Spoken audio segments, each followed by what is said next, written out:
ఇల్లు ₹1 కోటి అమ్మకానికి పెట్టిరు.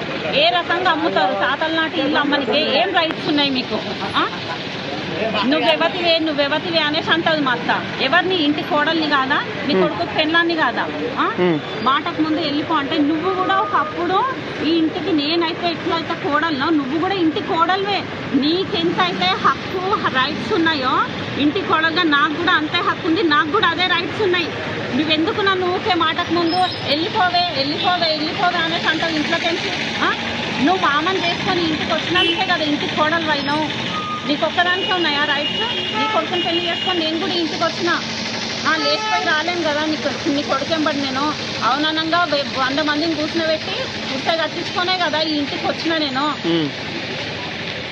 అండ్ ఇంకోటి సార్, నా పెళ్ళి అయినప్పుడు ఇప్పుడు నేను ఉంటున్న ఇల్లు ఏదైతుందో అది కట్టి లేకుండే.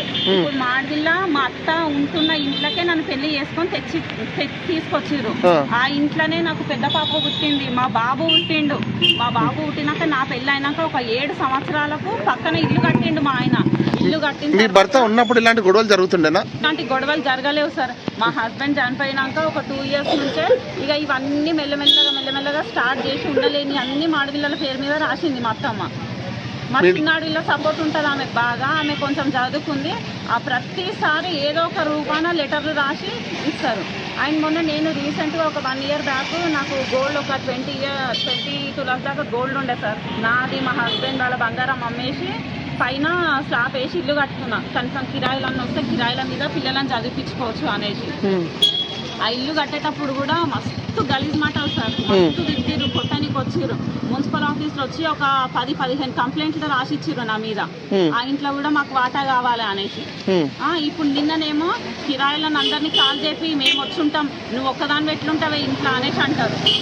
మరి మీ అత్తగారిది ఏడుంది? నా అత్తగారిది నాకు ఇంతనాన్ని ఉంది కదా. సావిత్రి అంటా ఉంది, ఆమె భర్త సంపాదించింది ఏడుంది? వాళ్ళ అత్తగారిది ఏముంది చూపియాలి నాకు. నేను వంశానికి ఉన్నానే అంటే వంశపోని పెళ్లి చేసుకున్నావా నువ్వు?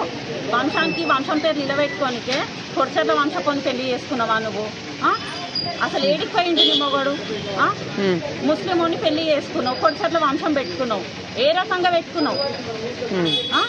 నా మొగడు ఎవరు పుట్టిండో వాళ్ళని తీసుకొచ్చి చూపియాలి నాకు.